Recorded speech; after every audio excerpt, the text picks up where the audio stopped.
నమస్తే.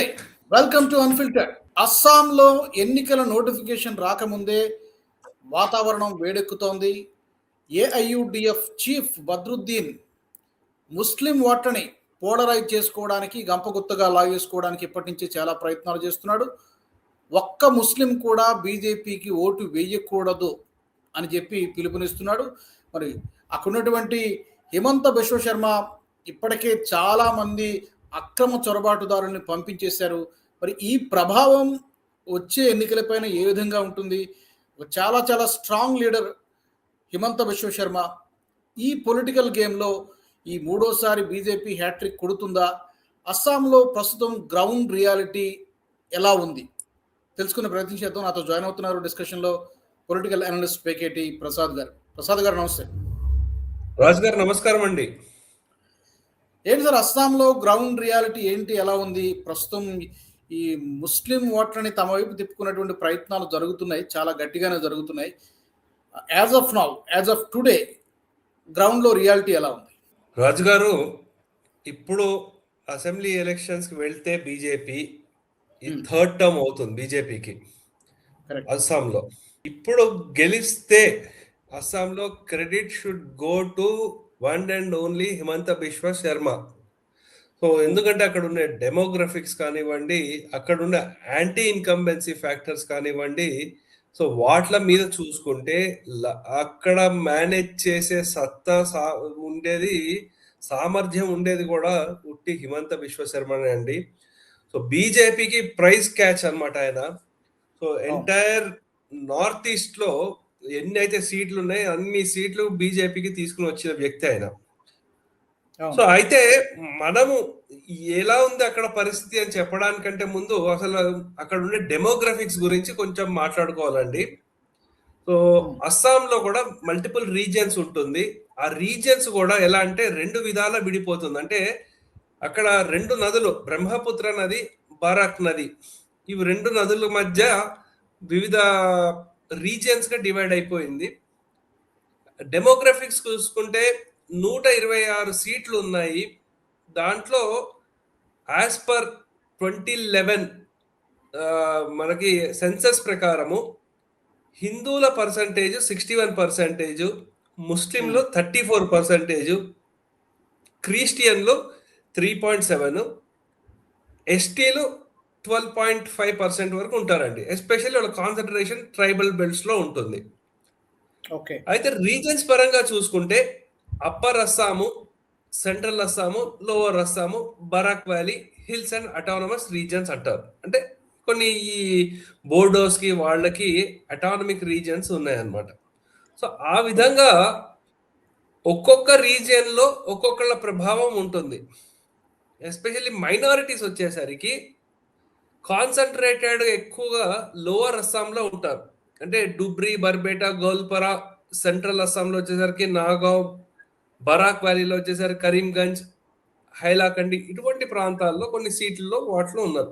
ఈ ఏరియాలో ఐయుడిఎఫ్ చాలా స్ట్రాంగ్.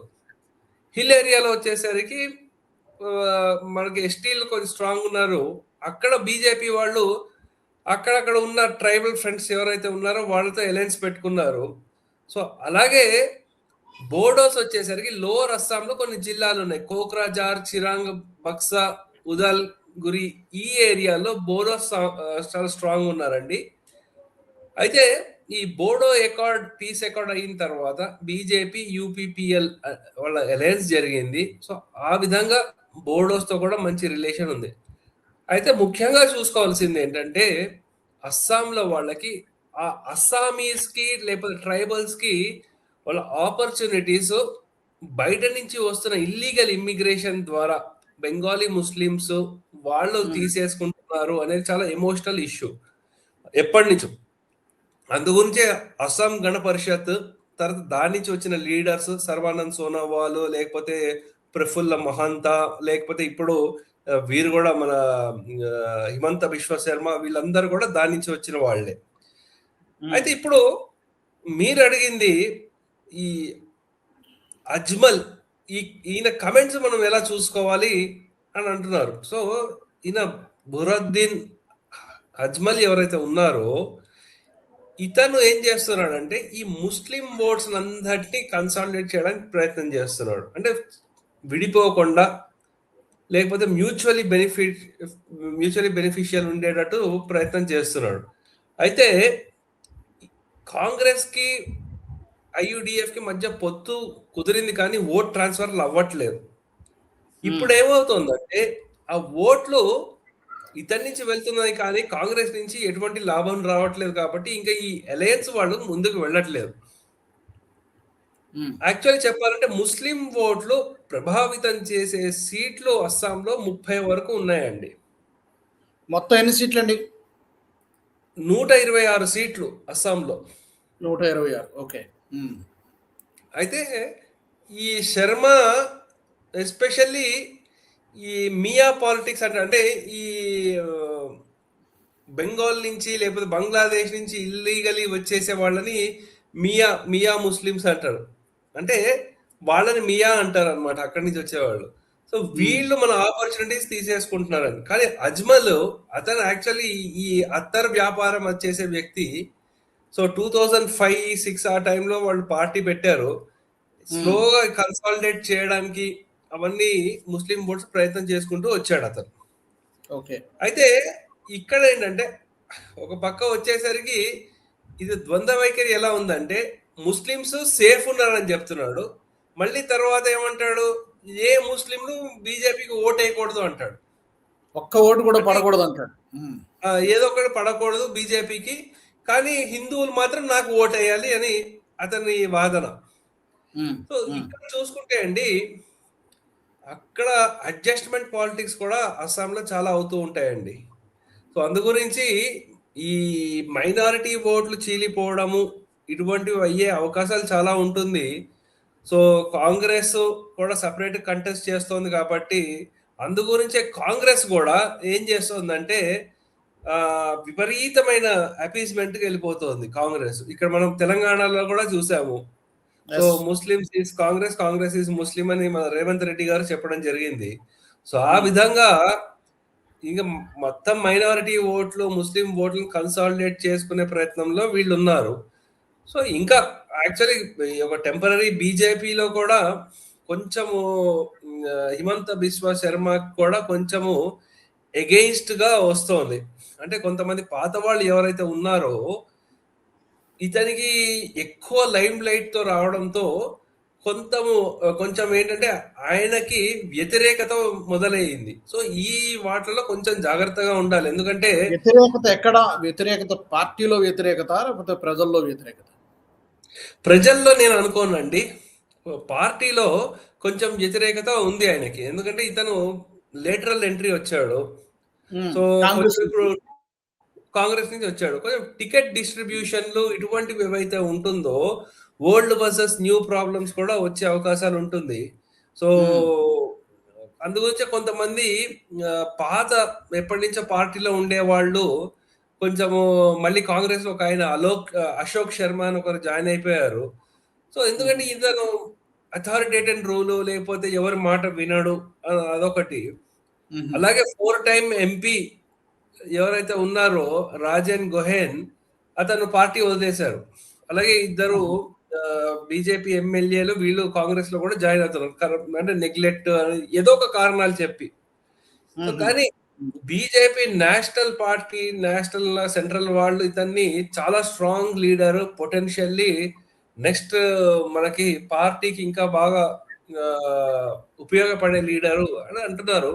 కానీ ఈ ఇంటర్నల్ ప్రాబ్లమ్స్ వల్ల ఏమవుతుందంటే కొన్ని హిందూ డామినేటెడ్ సీట్స్ ఉన్నాయండి, ఒక 20-30 సీట్లు. దాంట్లో ఒక 5-10 సీట్లలో కొంచెం కష్టం అవుతుంది వాళ్ళకి, అంటే ఫైట్ చేయడానికి యాంటీ ఇన్కంబెన్సీ ఇవన్నీ ఉంటుంది కాబట్టి. కానీ దాన్ని ఆఫ్సెట్ చేసుకోవడానికి ఈ అపోజిషన్ ఓట్స్ చీరడం కూడా, అంటే గౌరవ్ గొగైకి ఎగెయిన్స్ట్ అవే అవకాశాలు ఉన్నాయి. సో అవి మనం చూసుకోవాల్సిన ఎంతైనా అవసరం ఉందండి. ఎందుకంటే it is not a direct excellent గా ఉంది అని చెప్పలేరు. Assam is a tough election, but the only leader who is capable to deliver Assam to BJP ఇప్పుడున్న పరిస్థితుల్లో ఈజ్ హిమంత బిశ్వ శర్మ. మీరన్నట్టు ఒకటి ఇంటర్నల్ థ్రెట్స్ కూడా ఉన్నాయి. అంటే అవును. పార్టీలో సమన్వయ లోపము, మిగతా వాళ్ళని కలుపుకోలేకపోతున్నారనేటువంటి విమర్శలు, వీటిని అడ్రెస్ చేయాల్సి ఉంటుంది. ఇంకా కొంత సమయం ఉంది కాబట్టి. అండ్ ఎక్స్టర్నల్‌గా ఇప్పుడు మీరన్నట్టుగా ఏఐయూడీఎఫ్ ఎంత స్ట్రాంగ్‌గా ఉంది అనేది చూడాలి. మరి కాంగ్రెస్‌తో పొత్తు ఈసారి ఉండదంటున్నారు. కాంగ్రెస్ ఎంత బలంగా ఉందక్కడ? చాలా విమర్శలున్నాయి. ఇప్పుడు గౌరవ్ గొగోయ్ మీద, పాకిస్తాన్ అతని భార్యపై కూడా ఇవన్నీ కూడా ఉన్నాయి. ఈ నేపథ్యంలో ఈ పొత్తు లేకపోవడం అనేది కూడా ఏమైనా బీజేపీ కొంత కలిసొస్తుందా? అంటే కాంగ్రెస్‌కి, ఏఐయూడీఎఫ్‌కి తర్వాత ఈ ముస్లిం ఓట్లు ఎంత కీలకం? అంటే కొన్ని టైట్ సీట్లు ఉంటాయి రాజుగారు. 30 సీట్ల వరకు ఉన్నాయంటే ముస్లిం ఓట్లు డిసైడ్ చేసేవి. దాంట్లో హ్మ్. కొన్ని ప్లేసెస్‌లో ఏమవుతుందంటే ఆ స్ప్లిట్ అవ్వడంలో బీజేపీకి అంటే ఎవరైతే బీజేపీలో పాత వాళ్ళు వెళ్ళిపోవడం ద్వారా ఎక్కడైతే లాసెస్ వస్తాయని అనుకుంటున్నారో దానికి ఆ లాస్‌ని పూడ్చడానికి ఈ స్ప్లిట్ అవ్వడము కొంచెం బీజేపీకి కలిసి రావచ్చు. హ్మ్. కానీ హ్మ్. ఇంకా చెప్పాలంటే బీజేపీకి ఈ మధ్య రీసెంట్‌గా ట్రైబల్ అటానమస్ కౌన్సిల్‌లో ఎలక్షన్స్ జరిగాయండి. So okay. దాంట్లో కొన్ని చోట్ల బీజేపీ గెలిచింది. కొన్ని చోట్ల ఓడిపోయింది. అంటే బీజేపీకి సపోర్ట్ చేసే పార్టీలు ఎవరైతే ఉన్నారో వాళ్ళు కూడా ఓడిపోయారు. సో ఇవి కొంచెము జాగ్రత్తగా చూసుకోవాలి. అంటే బోడోలాండ్ టెరిటోరియల్ కౌన్సిల్ ఎలక్షన్ ఏదైతే జరిగిందో హ్మ్. అక్కడ బీజేపీకి అంటే బోడో ల్యాండ్ పీపుల్ ఫ్రంట్ కి మాత్రము చాలా సీట్లు వచ్చాయి. 28 సీట్లు వచ్చాయి 40లో. ఓకే. అంటే ఆ కంట్రోల్ బీజేపీ యూపీపీఎల్ ఎవరైతే ఉన్నారో వాళ్ళ దగ్గర నుంచి వీళ్ళు తీసేసుకోవడం జరిగింది. సో వీళ్ళ ద్వారా ఏమవుతుంది బోడో ఓట్స్ కొంచెం స్ప్లిట్ అయ్యి అక్కడ ఉండే బోడో పీపుల్ ఫ్రంట్ కి వెళ్ళే అవకాశం ఉంటుంది. యాక్చువల్లీ బోడో పీపుల్ ఫ్రంట్ ఒకప్పుడు బీజేపీకి అలయన్స్ అంటే 2016 నుంచి 20 అయితే ఆ పార్టీ విడిపోవడము లేకపోతే చీలిపోవడం ద్వారా కొంతము అక్కడ నెగటివిటీ వచ్చింది. కానీ ఇప్పుడు ఆ దీంట్లో చూసుకుంటే అండి ఇవి కొంచెం కష్టంగా ఉంటుంది. అంటే బీజేపీ ఇంటర్నల్లీ టార్గెట్ పెట్టుకున్నా సరే 103 గెలుస్తాము ఇటువంటి టార్గెట్ 100+ అని పెట్టుకున్నా సరే కొంచెం హ్మ్. ట్రైబల్ ఓట్స్ లాసులు లేకపోతే లాస్ట్ మినిట్ అలయన్స్ ఎలా ఫామ్ చేస్తారు ఒకవేళ బోడో పీపుల్ ఫ్రంట్ వాళ్ళు కాంగ్రెస్ అలయన్స్ పెట్టుకున్నారు అనుకోండి అది ప్రాబ్లం హ్మ్. అవుతుంది.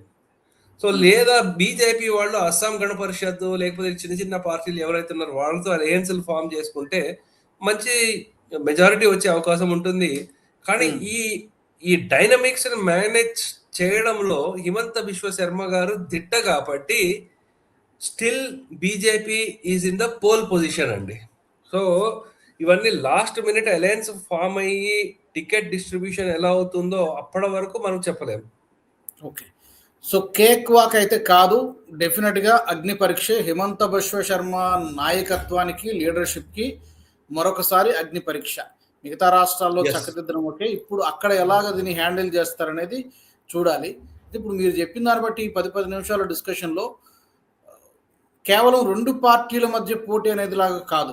సో డిఫరెంట్ డిఫరెంట్ పార్టీస్ ఉన్నట్టున్నాయి. కాంగ్రెస్ ఉంది, బీజేపీ ఉంది. ఇప్పుడు బోడో ఏదో పార్టీ చెప్పారు. అండ్ ఇంకా ఎన్ని పార్టీస్ ఉంటాయి ఇప్పుడు? ఐయుడిఎఫ్ అంటే ఏఐయూడీఎఫ్ ఎలాగో ఉండనే ఉంది. అంటే ఇవి రీజియన్ స్పెసిఫిక్ అండి. ఓవరాల్ అస్సాం పిక్చర్ లో చూసుకుంటే ఇట్ ఈస్ బిట్వీన్ ఇప్పుడు బీజేపీ అండ్ కాంగ్రెస్. ఓకే. ఒక్కొక్క ఓవరాల్. రీజియన్ లో కొంతమంది స్ట్రాంగ్ ఉన్నారు. Regional parties. Hmm. Regional. Okay. So so pre Assam poll Gana alliance Parishad కూడా ఉంది. అస్సాం గణ పరిషత్ కూడా ఉంది. సో ప్రీ పోల్ అలయన్స్‌లో ఏ పార్టీ ఎవరితో, ఏ పార్టీతో పొత్తు పెట్టుకుంటుంది అనేది కూడా కీలకమవుతుంది. So it's too early to predict as. Assam. But not an easy walk. ఒక టఫ్ ఫైటే ఉండొచ్చు. అంటే టఫ్ ఫైట్ అండి. బిఫోర్ కన్క్లూడింగ్ సార్, ఇందులో ఇప్పుడు ఎస్ఐఆర్ అన్ని రాష్ట్రాల్లో అంటే 12 రాష్ట్రాల్లో చేపట్టారు. ఈ ఇక్కడ కూడా అస్సాంలో కూడా ఎస్ఐఆర్ ప్రాసెస్ జరిగింది. మనకున్న ఇన్ఫర్మేషన్ ఏంటంటే సుమారుగా 11 లక్షల ఓట్ల వరకు తొలగించారని చెప్తున్నారు. ఇదేమైనా ఇంపాక్ట్ చూపిస్తుందా? ఈ 11 లక్షలు అక్కడ ఉన్నటువంటి ఓవరాల్‌గా నంబర్‌తో మనం చూసుకుంటే? వెస్ట్ బెంగాల్‌లో అంటే అది డెఫినిట్‌గా పెద్దగా ఏం చూపించకపోవచ్చండి. అంటే అట్‌లీస్ట్ ఆ ఇల్లీగల్ ఓటర్స్ ఎవరైతే ఉన్నారో వాళ్ళకి వేసే అవకాశం ఉండదు. సో అందు గురించి కొన్ని మైనారిటీ ఏరియాలో ఎవరైతే ఉన్నారో వాళ్ళకి ఓటు శాతం తగ్గుతుందక్కడ. అలాగే అంటే ఓట్లు వేసే వాళ్ళు IUDF కి లేకపోతే కాంగ్రెస్ కి వేసే వాళ్ళు తగ్గుతారు. అలాగే సీట్ డీలిమిటేషన్స్ లో కూడా కొన్ని మైనారిటీ డామినేటెడ్ సీట్లను కలిపేశారు అని అంటున్నారు. అది కూడా అడ్వాంటేజ్ అవ్వచ్చు బీజేపీకి. సో అది మొత్తము మనము కంపల్సరీ లాస్ట్ మినిట్ వరకు వేసి చూడాల్సిందే అండి. At right now BJP is in pole position. ఎలా స్వింగ్ అవుతుంది అనేది సీట్ డిస్ట్రిబ్యూషన్స్, అలయన్స్ ఫార్మేషన్ మీద ఆధారపడి ఉంటుంది. Correct. We will discuss again. మళ్ళీ మరొకసారి డిస్కస్ చేద్దాం. నోటిఫికేషన్ వచ్చిన తర్వాత మళ్ళీ మరొకసారి తప్పకుండా డిస్కస్ చేద్దాం. సో థ్యాంక్ యూ ప్రసాద్ గారు, thank you so much. So అస్సాంలో బీజేపీకి అగ్ని పరీక్ష ఎదురు కాబోతోంది. ముఖ్యంగా హిమంత బిశ్వ శర్మ లీడర్షిప్కి మరొకసారి చాలా ఒక స్ట్రాంగ్ అండ్ పవర్ఫుల్ లీడర్ బీజేపీకి సంబంధించినంత వరకు. బట్ అక్కడ అనుకున్నంత ఈజీగా మాత్రం లేదు పరిస్థితి. బట్ డెఫినెట్గా గట్టి పోటీ ఉంటుంది. ముస్లిం ఓటర్లు ఎటు కన్వర్ట్ అవుతారు, చీలతారా, ఇవన్నీ కూడా చాలా కీలకమైనటువంటి అంశాలు. బట్ దీంతో పాటు ఏ పార్టీతో పొత్తు పెట్టుకుంటుంది, ఓట్లు ఎటు పోలరైజ్ అవుతాయి అనేది కూడా ఒక కీలకమైన అంశంగా కనబడుతోంది.